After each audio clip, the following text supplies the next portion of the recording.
अस्सलाम वालेकुम। आज फिफ्थ क्लास है इंग्लिश ग्रामर की और एडजेक्टिव का टॉपिक हमने स्टार्ट किया था, उसको आज कंप्लीट करेंगे। थोड़ा सा फ्लो क्रिएट कर लेते हैं, रिवाइज कर लेते हैं कि हमने एडजेक्टिव को स्टार्ट कहाँ से किया था। तो एडजेक्टिव का मतलब है ऐड करना। It means added to. तो जो भी इंफॉर्मेशन होगी उसमें addition is known as adjective. For example Sadia is a girl, और गर्ल के बारे में मजीद इंफॉर्मेशन उसने दी कि Sadia is an intelligent girl. तो ये जो इंटेलिजेंट है ये असल में एडजेक्टिव है। एडजेक्टिव को उर्दू में हम सिफ्त कहते हैं ना, यानी खूबी या खामी बयान करना। तो यही चीज़ एडजेक्टिव है। फिर हमने मजीद एग्जांपल्स देखी। फिर हमें पता चला जी डिस्क्राइब करना, पॉइंट आउट करना, इंफॉर्मेशन को ऐड करना, चाहे क्वालिटी है, क्वांटिटी है, ये नंबर है, इस चीज़ को एक्सप्लेन करना, ये भी एडजेक्टिव कहलाता है। फिर there are two basic uses of adjective: predicative use of adjective and attributive use of adjective. Attributive use of adjective में क्या किया जाता है, नाउन से पहले एडजेक्टिव लगाया जाता है। और प्रेडिकेटिव यूज ऑफ एडजेक्टिव में क्या किया जाता है, वर्ब के बाद एडजेक्टिव लगाया जाता है। ठीक हो गया। There are 8 basic kinds of adjectives: adjective of quality, emphasising adjectives, adjective of quantity, demonstrative adjectives, adjective of number, distributive adjectives, interrogative, exclamatory. Quality में बेसिकली क्वालिटी को फोकस किया जाता है। ये बताया जाता है कि एक एडजेक्टिव की क्वालिटी कैसी है, नाउन की क्वालिटी कैसी है। और ये बताया जाता है क्वांटिटी में कि हाउ मच, कितनी क्वांटिटी में है कोई नाउन। फिर जी नंबर थर्ड है नंबर। एडजेक्टिव ऑफ नंबर में बताया जाता है कि कितने, आखिर काउंटिंग में बताया जाए, सीरीज में बताया जाए, इंडेफिनेट या डेफिनेट ऑर्डर में बताया जाए कि कितने नंबर्स हैं एक नाउन के। तो ये एडजेक्टिव ऑफ नंबर था। एडजेक्टिव ऑफ नंबर की तीन फर्दर कैटेगरीज थी: definite numeral adjectives, indefinite numeral adjectives और डिस्ट्रीब्यूटिव न्यूमरल एडजेक्टिव्स। डेफिनेट में क्या किया जाता है कि एक प्रॉपर स्पेसिफिक काउंटिंग जो है उसको प्रेफर किया जाता है, जिनमें कार्डिनल्स और ऑर्डिनल नंबर शामिल है, यानी काउंटिंग वाले और सीरीज वाले। इनडेफिनेट में क्या है कि कोई स्पेसिफिक काउंटिंग नहीं होती, ऑल, नो, फ्यू, मैनी, ये चीज इनडेफिनेट हो गया। डिस्ट्रीब्यूटिव में क्या है, जो डिस्ट्रीब्यूट किया जाता है यानी डायसेक्ट किया जाता है, डिवाइड किया जाता है, हर एक की बात की जाती है, ईच वन ऑफ नंबर्स की बात की जाती है। और फिर क्या बात होगी, डिमॉन्स्ट्रेटिव एडजेक्टिव्स ऐसे एडजेक्टिव्स हैं जो कि बताते हैं कि कौन सी चीज किस इंसान के बारे में या किस चीज के बारे में बात कर रहे हैं, विच के क्वेश्चन को ये आंसर करता है। और उसके बाद है इंटेरोगेटिव एडजेक्टिव्स। इंटेरोगेटिव इन्वेस्टिगेट करते हैं, क्वेश्चन को एक्सप्लेन करते हैं, उसका आंसर देते हैं, ये इंटेरोगेटिव एडजेक्टिव्स हो गए। उसके बाद ये एम्फसाइजिंग एडजेक्टिव्स हैं, ये एम्फसाइज करते हैं, फोर्स करते हैं। ठीक हो गया। Number next is exclamatory adjectives. ये इमोशंस को एक्सप्रेस करते हैं, उनको एक्सप्लेन करते हैं और उनको एक्सप्रेस अगेन करते हैं। So what a genius, what a folly, ये हो गया। फिर G formation of adjective. Adjective बनाए कैसे जाते हैं। Many adjectives are formed from nouns, verbs और एडजेक्टिव्स। तीन तरीके हैं जी, तीन कैटेगरीज से आप मजीद एडजेक्टिव बना सकते हैं। कंपैरिजन ऑफ एडजेक्टिव, जब कंपैरिजन किया जाता है, अ, दो के दरमियान कंपैरिजन होगा तो उसको कंपैरेटिव डिग्री कहेंगे, और जब दो से ज्यादा होगा कंपैरिजन तो उसको हम सुपरलेटिव डिग्री कहते हैं। There are 3 basic degrees of adjective: the positive degree, comparative degree, superlative degree. Positive degree जो है वो तो एक सिंपल सी स्टेटमेंट है, ठीक है। और कंपैरेटिव डिग्री क्या कर रही है, कंपेयर कर रही है, एक एंटिटी को दूसरी एंटिटी से कंपेयर कर रही है। सुपरलेटिव डिग्री क्या करती है, एक एंटिटी को सारी एंटिटीज के साथ कंपेयर करना is known as superlative degree. So starts from here comparative degree. Number first is positive degree. It describes the quality of person और थिंग। तो आराम से सिंपल ये क्वालिटी जो है उसको बताती है। He is tall, she is intelligent, that is it. ये पॉजिटिव डिग्री है। कंपैरेटिव डिग्री ऑफ एडजेक्टिव क्या करती है कि कंपैरिजन बताती है। He is taller than I. अब टॉल, टॉलर, टॉलेस्ट, कंपैरेटिव में कंपैरेटिव डिग्री यूज की जाती है। कल हमने डिग्रीज की बात की थी ना लास्ट लेक्चर में। यहाँ पे जब दो को कंपेयर किया जा रहा है तो सेकंड वाली कंपैरेटिव वाली डिग्री यूज की जाएगी, वो है टॉलर। जब सिर्फ एक की बात की थी तो वो टॉल था। ऐसी बात है जब हमने कंपेयर कर दिया, कंपैरिजन डिग्री कर दी, तो फिर हम डिग्री भी वही यूज करेंगे, taller. She is more intelligent than he. So more यहाँ पे लगा दिया हमने, ये यहाँ पे कंपैरेटिव डिग्री है। फिर नंबर थर्ड आती है सुपरलेटिव डिग्री। ये कौन सी डिग्री है, it shows the highest quality of someone और समथिंग। यानी एक ऐसा बंदा जो पूरी क्लास में, पूरी टीम में, पूरी कम्युनिटी में, पूरे कंट्री में या पूरे ग्रुप में प्रोमिनेंट है, उसके बारे में जब बात की जाती है तो सुपरलेटिव डिग्री का यूज किया जाता है। यानी एक तरफ वो इंसान है, दूसरी तरफ पूरी क्लास है या पूरा मुल्क है, पूरी टीम है, ठीक है। He is the tallest boy of the class. अब इसका एक इंसान का मुकाबला जब ज्यादा, दो से ज्यादा लोगों से किया जा रहा है तो फिर सुपरलेटिव डिग्री यूज की जाएगी। और सुपरलेटिव डिग्री भी ये है, टॉल, टॉलर, टॉलेस्ट। तो यहाँ पे हमने क्या लगा दिया, the tallest boy of the class, she is the most intelligent of all. Most जो है वो सुपरलेटिव डिग्री है, इसलिए हमने लगाया मोस्ट इंटेलिजेंट। और जब दो के साथ कंपेयर किया था क्या लगाया था, मोर इंटेलिजेंट। और जब पॉजिटिव डिग्री थी तो फिर intelligent, intelligent, more intelligent and most intelligent. All right. अब दो बातें आपने याद रखनी है जब आपने सुपरलेटिव डिग्री का यूज करना है। आपने द यूज करना है नंबर एक, जब भी आपने सुपरलेटिव डिग्री यूज करनी है ना, उससे पहले हमेशा आर्टिकल द जरूर लगाना है। यूज इन या फिर of preposition after superlative degree. Superlative degree के बाद जो है आपने इन दोनों में से एक जरूर इस्तेमाल करना है। जरा पीछे जाके देखते हैं क्या यहाँ पे हुआ है। He is the tallest boy of the class. क्या क्या हमने रूल पढ़ा, सुपरलेटिव डिग्री से पहले आर्टिकल द आना चाहिए, और सुपरलेटिव डिग्री के बाद इन या ऑफ में से एक चीज आनी चाहिए। यहाँ पे आर्टिकल भी लगा हुआ है और ऑफ भी लगा हुआ है। ठीक हो गया। The most intelligent of all, most intelligent ये आपकी सुपरलेटिव डिग्री है, और सुपरलेटिव डिग्री से पहले आर्टिकल द लगाना बहुत जरूरी होता है, और उसके बाद ऑफ भी लगाया जाता है, ऑफ या फिर इन। ये सिचुएशन के हिसाब से या सेंटेंस के हिसाब से डिसाइड किया जाता है कि यहाँ पे ऑफ सूटेबल है या फिर इनसूटेबल है। All right. आपने अब यहाँ पे इनको जरा फिल करना है कि he is dash of the to, Aslam is dash of the of all, and she is dash. इसके आंसर्स भी नेक्स्ट स्लाइड में मौजूद है, लेकिन आंसर्स आपने तब तक नहीं देखने जब तक आप इसको सॉल्व न कर लें। ऑलराइट, आपने यहाँ पे अपनी वीडियो को पॉज करना है यहाँ पे, और इसको सॉल्व करना है। सॉल्व करने के बाद आपने नेक्स्ट स्लाइड पे जाना है, और आंसर्स आपके सामने लिखे होंगे, और उन आंसर्स को आपने ये चेक कर लेना। ठीक हो गया। So, formation of adjective. There are 5 methods to make a comparative and superlative degrees of adjective. ये इतना important टॉपिक नहीं है, लेकिन आपको इसलिए पढ़ाया जा रहा है ताकि आपको आइडिया हो कि किस तरह से डिग्रीज बनाई जाती हैं। और आपसे अगर कोई पूछ ले कि अगर इस वर्ड की कंपैरेटिव और सुपरलेटिव डिग्री बनाओ, तो आपको पता हो, आपने ये मेथड्स पढ़े हों एटलीस्ट। ठीक है। So number first method is, if adjective has one syllable, add er and est at the end of the positive and superlative degree respectively. अब सबसे पहला लफ्ज इसमें जो कंफ्यूजिंग है वो है सिलेबल। सिलेबल क्या चीज होता है, आपकी जुबान की सिंगल हरकत, इससे जो भी साउंड प्रोड्यूस होता है इसको सिलेबल कहते हैं। यानी आपकी जुबान एक दफा मूव हो और जो साउंड प्रोड्यूस होती है वो सिलेबल है। फॉर एग्जाम्पल ये लफ्ज लिखा हुआ है आपके सामने, फॉर्मेशन, फॉर्मेशन, मेरी जुबान 3 बार मूव की है, तो इट्स मीन यहाँ पे 3 सिलेबल है, फॉर्मेशन। ऑफ, ऑफ में मेरी जो जुबान है, जो मूवमेंट ऑफ टंग है वो सिंगल है, तो यहाँ पे ये एक ही सिलेबल है। फिर है जी adjective, there are 2 basic syllables in this word, तो यहाँ पे 2 सिलेबल है। आप समझ आती है। अब इफ इसमें 1 सिलेबल है, एडजेक्टिव में 2 सिलेबल है, हैज में 1 सिलेबल है, वन में 1 सिलेबल है, सिलेबल में खुद 2 सिलेबल है। तो जब किसी भी वर्ड में, अब यहाँ पे स्मॉल का वर्ड देखें, स्मॉल एक ही सिलेबल है, हार्ड एक ही सिलेबल है, 2 सिलेबल नहीं है। हमारी जुबान एक ही बार मूव करती है और वो जो वर्ड है वो पूरा हो जाता है। हम ये नहीं कहते स्मॉल, इतनी लंबी तो नहीं हो सकती साउंड, और उसको प्रोनाउंस करने का तरीका भी ठीक नहीं है। सो स्मॉल और हार्ड ये दोनों जो हैं वो बेसिक हमारे पास वर्ड्स हैं। और जब स्मॉल का हमने इसकी बनानी है सुपरलेटिव डिग्री, यहाँ पे पॉजिटिव नहीं लिखना था, यहाँ पे कंपैरेटिव लिखना था। कंपैरेटिव एंड सुपरलेटिव डिग्री जब हम बनाएंगे तो हमने क्या करना है, 1 सिलेबल वाले वर्ड को जब कंपैरेटिव डिग्री में चेंज करना है तो er लगा दें, और 1 सिलेबल वाले वर्ड को जब सुपरलेटिव डिग्री में चेंज करना है तो est लगा दें। स्मॉल, स्मॉलर, ईयर लगा दिया, और स्मॉलेस्ट est लगा दिया। ये वही बात है, अगर आप book, booked, booked, ED ED लगा दे तो बात खत्म। ये भी ऐसे ही समझे बिल्कुल। सिलेबल को आपने माइंड में रखना है। अगर तो एक लफ्ज में 1 सिलेबल है, जैसे स्मॉल और हार्ड में सिलेबल है, तो आपने क्या करना है कि ई आर और ई एस टी लगा देना है, सिंपल। Hard, harder, hardest. ठीक हो गया। ये कुछ मजीद एग्जाम्पल्स आप यहाँ से इनको प्रैक्टिस कर सकते हैं। So number second is, if adjective has more than 1 syllable, more, most will be used to make comparative and superlative degree.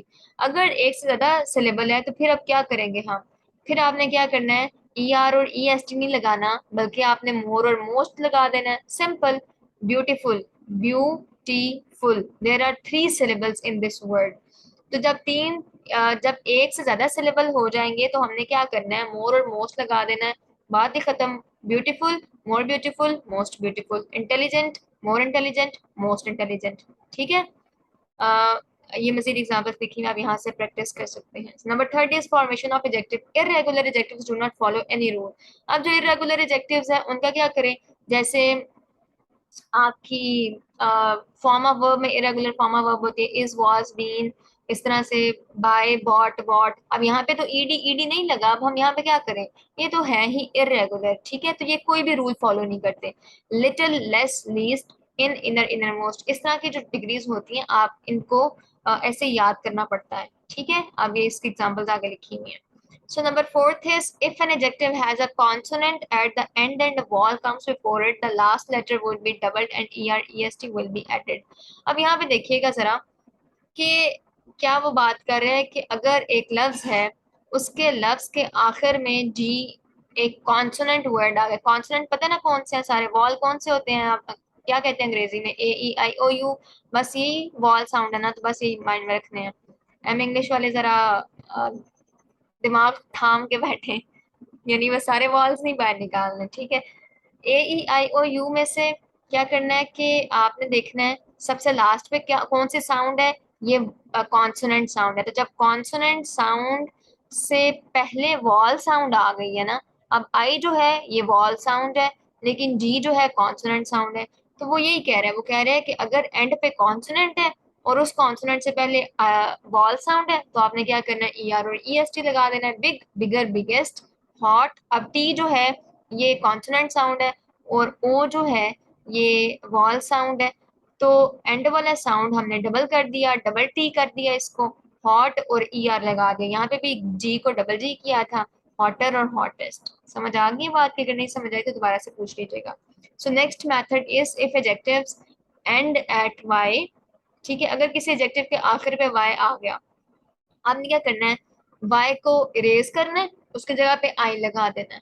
जब आई लगा दिया तो उसके बाद ई आर और ई एस टी लगा दें, आपकी कंपैरेटिव और सुपरलेटिव डिग्री बन जाएगी। फनी, फनी में से वाई हमने हटा दिया और आई लगा दिया, क्या बन गया, एफ यू डबल एन आई। तो जब ये बन गया तो हमने उसके आगे ई आर लगा दिया कंपैरेटिव डिग्री बनाने के लिए और ई एस टी लगा दिया सुपरलेटिव डिग्री बनाने के लिए, हैप्पी, हैप्पियर और हैप्पीएस्ट। अब ये सारे के सारे जो मेथड्स हैं ये आपके जहन में होने चाहिए। आपको चाहिए कि आप इनकी प्रैक्टिस करें, लेकिन अगर ये भूल भी जाते हैं कोई ऐसा मसला नहीं है। ठीक है, ये नहीं कि आपने अब आपने इसको प्रैक्टिस ही नहीं करना, you have to practise it. अब आती है जी असल बारी, असल बात शुरू या हुई है। Rules of adjectives, there are 14 rules of adjectives to be applied in a sentence. ये रूल्स जो अब हम पढ़ने जा रहे हैं आपकी फिंगर टिप्स पे होने चाहिए, यानी आपने इनको अच्छी तरह से याद करना है, अच्छी तरह से प्रैक्टिस करना है, अपने कॉन्सेप्ट्स को एक बार क्लियर करना है।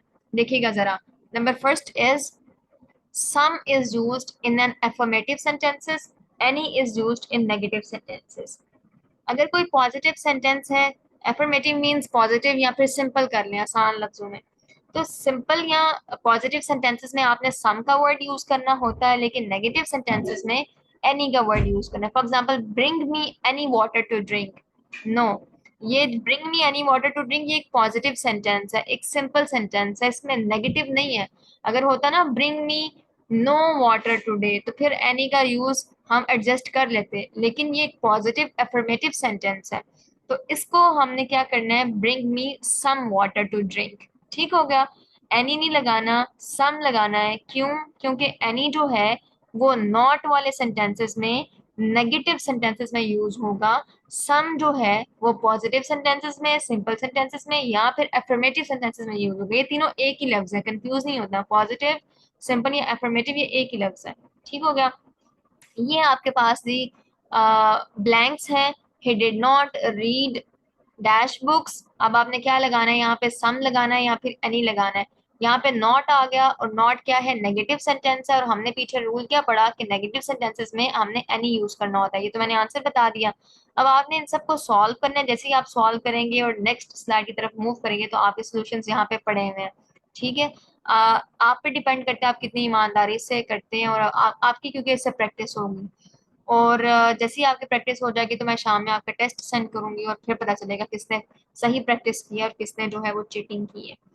So number next is use of double comparative is wrong. एक ही सेंटेंस में आप डबल कंपैरेटिव यूज कर रहे हैं तो ये गलत हो जाएगा। यानी Ali is more taller than his brother. अब यहाँ पे कौन कौन सा डबल कंपैरेटिव है? एक तो मोर, ये कंपैरेटिव डिग्री में यूज किया जाता है, और एक टॉलर, ये भी कंपैरेटिव डिग्री है।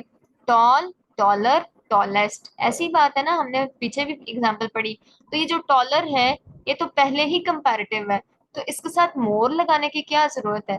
ये डबल कंपैरेटिव हो गया ना, तो डबल कंपैरेटिव जो है वो रॉन्ग हो जाएगा। इसको हमने क्या कहना है? हमने कहना है Ali is taller then his brother. ये करेक्ट सेंटेंस है। ये आपकी एग्जांपल्स हैं जी, आपने इनको सॉल्व करना है। He is the most shortest way, sorry this is the most shortest वे। अब शॉर्टेस्ट ये जो है ऑलरेडी सुपरलेटिव डिग्री है, लेकिन उसके साथ मोस्ट भी लगा हुआ है। अब ये भी सुपरलेटिव डिग्री है, तो ये डबल सुपरलेटिव का जो कॉन्सेप्ट है ये रॉन्ग कॉन्सेप्ट है। तो इन सबको आपने सॉल्व करना है और इसके सॉल्यूशंस इसके सामने मौजूद है। So number next is when the is used before positive degree, adjective changes into a noun and represents its whole class. जब एक पॉजिटिव डिग्री है, सिंपल एडजेक्टिव है आपका, पॉजिटिव डिग्री मीन्स आपका सिंपल एडजेक्टिव है, उसके साथ अगर दा लग गया ना, आर्टिकल द लग गया, तो इट्स मीन कि वो पूरी की पूरी कम्युनिटी को रिप्रेजेंट कर रहा है। यानी riches should not hate poors.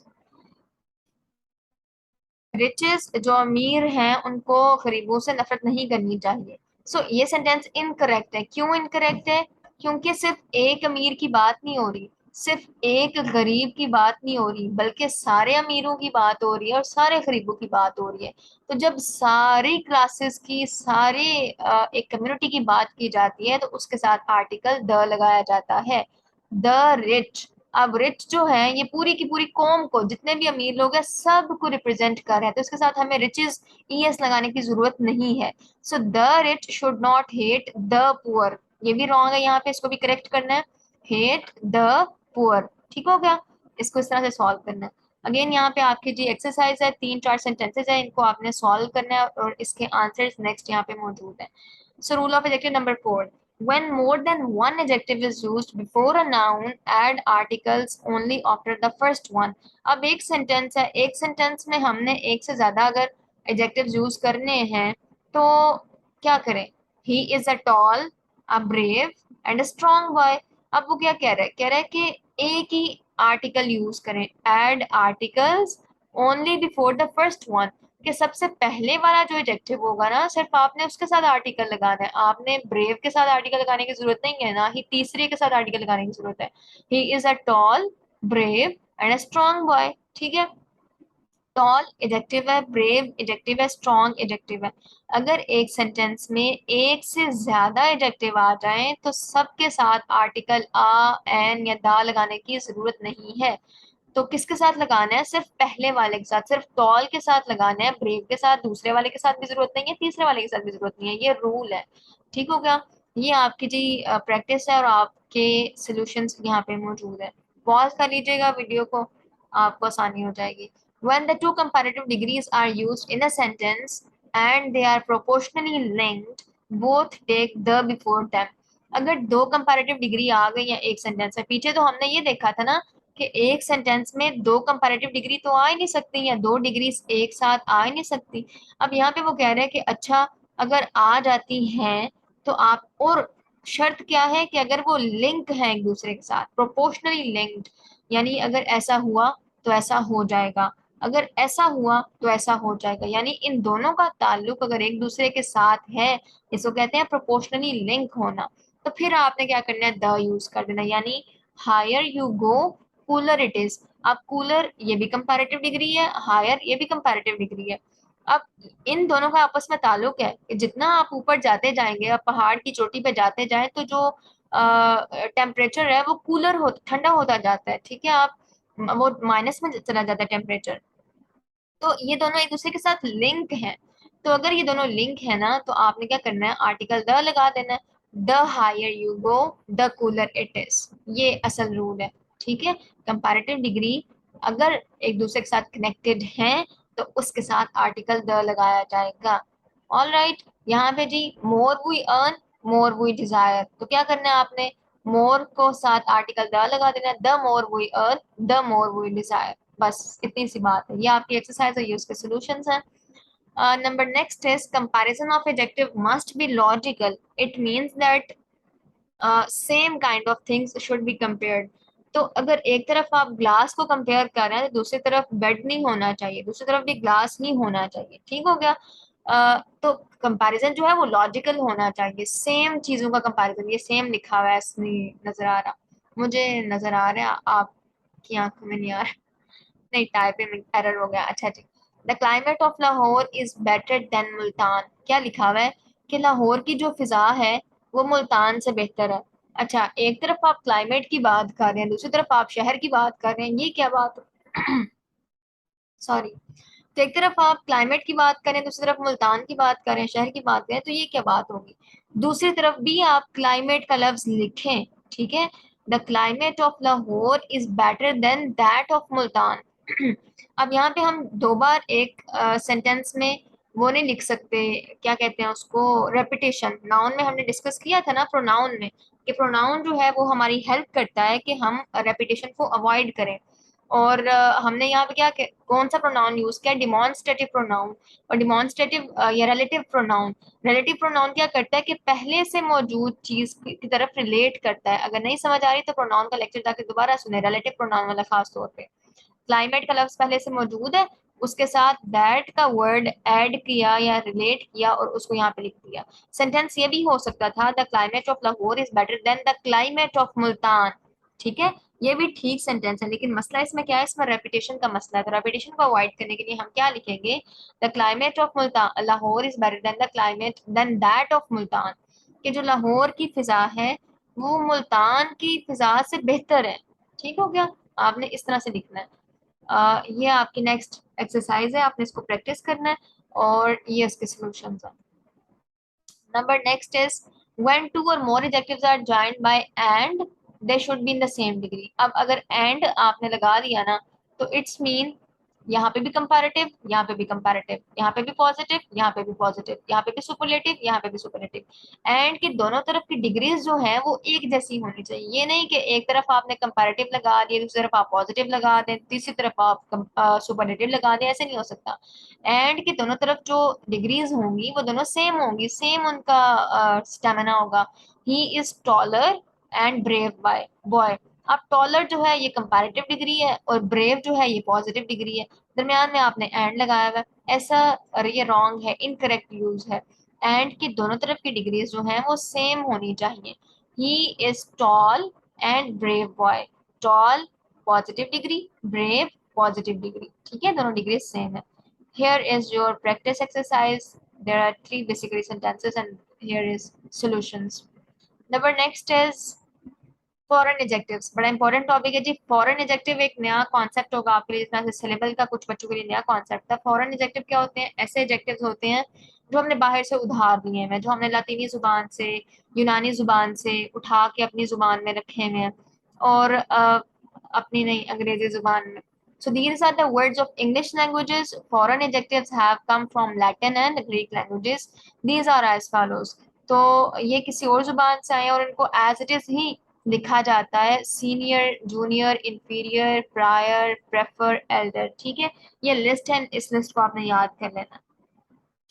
Foreign adjectives के बाद हमेशा टू लगाया जाता है, यानी senior to, junior to, inferior to, prior to, prefer to, elder to, ठीक हो गया। Objective case of pronoun is used after them, objective case use करना है, ये बात आपने याद रखनी है कि केसेस पढ़े हैं ना प्रोनाउन में, ऑब्जेक्टिव केस है, सब्जेक्टिव केस है, नॉमिनेटिव भी जिसको कहते हैं। फिर आपने इतने सारे सिक्स पूरा हमने चार्ट एक डिस्कस किया था, पोजेसिव केस है उसमें, ये सारी केसेस थे। तो टू के बाद कौन सा केस आता है, ऑब्जेक्टिव केस। मोर और मोस्ट नहीं लगाना, इसकी जरूरत नहीं है। More and most is not use before them, they are use to show the comparison between the two. ये है ही कंपैरेटिव डिग्री नंबर वन, ठीक है, ये है ही सारी की सारी कंपैरेटिव ही है। और इनके साथ मोर और मोस्ट भी नहीं लगाना। इसके बाद आपने ऑब्जेक्टिव केस लगाना है और इसके बाद आपने टू लगाना है। एग्जाम्पल जरा देख लेते हैं, he is senior then Ali. क्या इसमें गलती है? सीनियर के बाद हमने देन लगा दिया, ये तो गलत है, क्योंकि सीनियर जो है वो फॉरेन एडजेक्टिव है, और फॉरेन एडजेक्टिव के बाद हमने रूल में पढ़ा है कि टू लगाते हैं। He is senior to Ali, ठीक है। This job is interior than mine, sorry interior नहीं लगना लगाना था, इंफीरियर लिखना था। This job is inferior than mine, so this job is inferior to mine.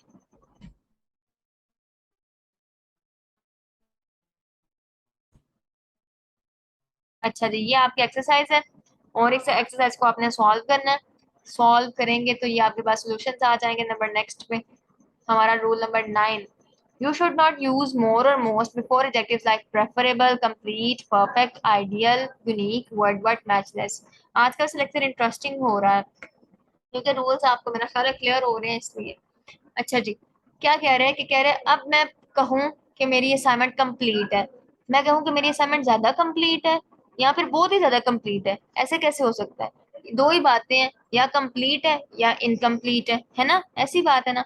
अब अगर मैं कहूँ कि सर्कल, सर्कल का लफ्ज यहाँ पे नहीं लिखा हुआ, सर्कल भी ऐड कर लें।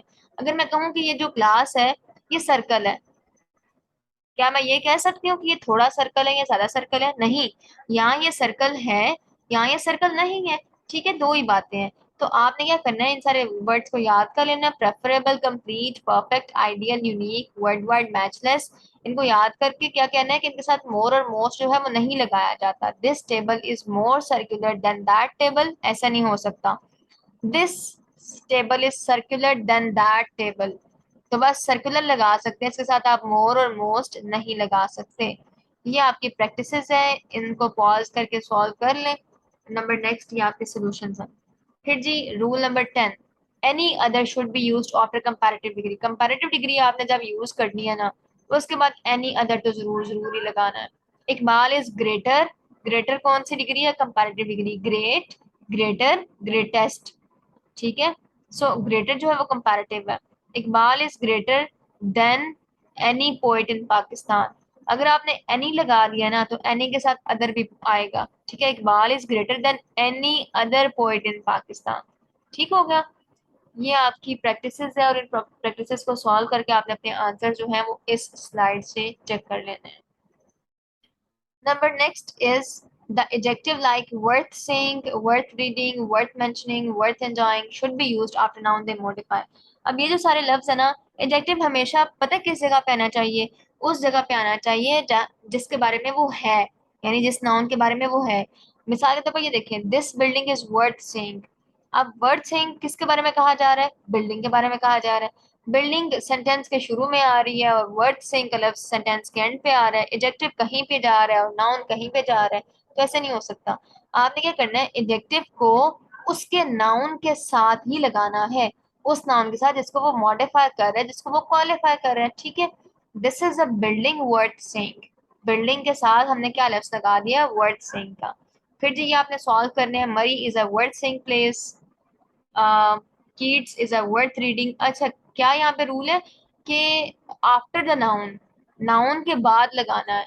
बिल्डिंग जो है ये आपका नाउन है, और वर्ड सिंक उसके बाद हमने लगा दिया। अब यहाँ पे देखें, Murree is a worth seeing place, worth seeing जो है वो किसको कहा जा रहा है? प्लेस को कहा जा रहा है, और प्लेस जो है वो लास्ट पे गया हुआ है, इसको आपने यहाँ पे रखना है प्लेस को, तो क्या हो गया? मरी is a place worth seeing, ठीक है। अब ये तो नहीं हम कह सकते मरी worth saying is a place, ये तो सेंटेंस इनकरेक्ट हो जाएगा। तो आपने क्या करना है, मरी is a place worth saying, ठीक है। इस तरह से बाकी भी सॉल्व करने हैं, और ये आपके सॉल्यूशंस हैं।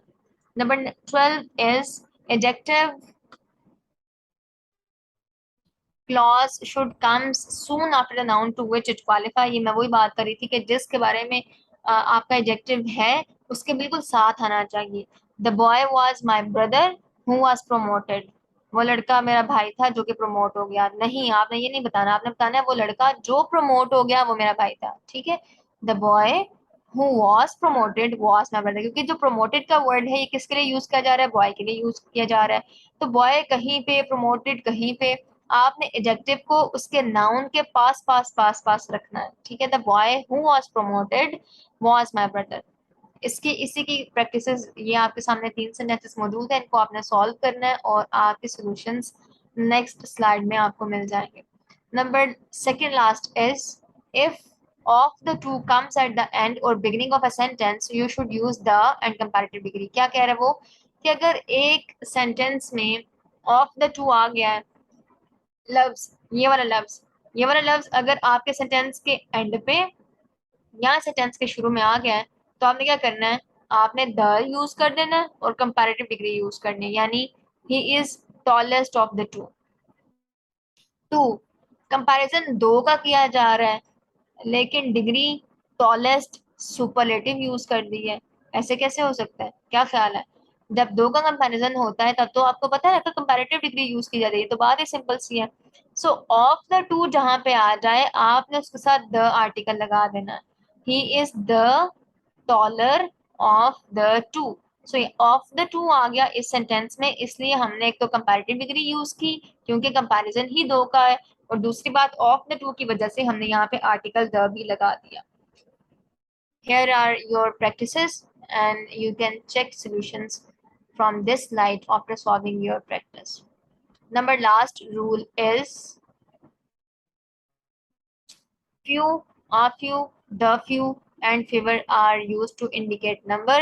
Little, a little, the little and less are used for quantity. ठीक हो गया, क्वांटिटी के लिए ये यूज किया जाता है और नंबर के लिए ये यूज किया जाता है। फ्यू का मतलब है नहीं है, ठीक है। आ फ्यू का मतलब है ना होने के बराबर, लेकिन थोड़ा सा, बस थोड़ा सा मौजूद है ना होने के बराबर। दा फ्यू का मतलब है इतना हमारे पास मौजूद है जितनी हमें जरूरत है, ठीक हो गया। लिटिल का मतलब है नहीं है हमारे पास कुछ भी नहीं है। आ लिटिल थोड़ा सा, दा लिटिल इतना है जितना हमें जरूरत है। तो ये क्वांटिटी के लिए इस्तेमाल किया जाता है और ये नंबर के लिए इस्तेमाल किया जाता है। एग्जाम्पल्स देखें, आई हैव लिटिल फ्रेंड्स, मेरे दोस्त जो हैं वो कम है। अब यहाँ पे फ्रेंड्स जो है वो किसके लिए यूज किया गया, नंबर के लिए यूज किया गया है, ठीक है। उसकी फ्रेंड्स की आप क्वांटिटी नहीं बता सकते, आप उसका नंबर ही बताएंगे, तू तीन है चार है कितने दोस्त हैं। So I have a few friends, ठीक है। Less than 50 soldiers were killed in the battle, again 50 आ गया तो इट्स मीन आपने सीधा सीधा ये नंबर वाला फार्मूला लगाना है, क्योंकि उसमें नंबर मेंशन कर दिया गया है तो इसमें से आपने कुछ लगाना है, few, uh few, the few या फेवर। तो आपने इस सेंटेंस के हवाले से देखना है कि less than 50 soldiers were killed in the battle, कि 50 से कम जो है वो गए थे, तो लेस लगा हुआ है तो उसी के अकॉर्डिंग हमने फेवर लगा देना है, fewer than 50 soldiers were killed in the battle. अगर यहाँ पे होता ना कि लिटिल तो हमने लगा देना था फ्यू, अगर यहाँ पे होता आ लिटिल तो हमने लगा देना था आ फ्यू, अगर यहाँ पे होता द लिटिल तो हमने लगा देना था द फ्यू, लेकिन यहाँ पे लेस है, ये वाला लेस है तो हमने फिर क्या लगा दिया, ये वाला फेवर लगा दिया। So these are all about adjectives, और एडजेक्टिव का हमारा टॉपिक जो है कंप्लीट हो चुका है। ये आपकी एक्सरसाइज है एडजेक्टिव की, या तीन चार सेंटेंसेस आपने सॉल्व कर लेने हैं, उसके बाद ये आपके सोल्यूशन है, करेक्ट द फॉलोइंग नहीं, ये सोल्यूशन है, ठीक है। और ये हो गया जी, thank you very much for listening with so patience. और नेक्स्ट हमारा टॉपिक होगा वर्ब का, और अगर आपने ये इसको जल्दी से आप सॉल्व कर लें, प्रैक्टिस कर लें, क्योंकि इसके बाद आपका टेस्ट भी होने वाला है। Thank you so much for listening with so patience. Allah Hafiz.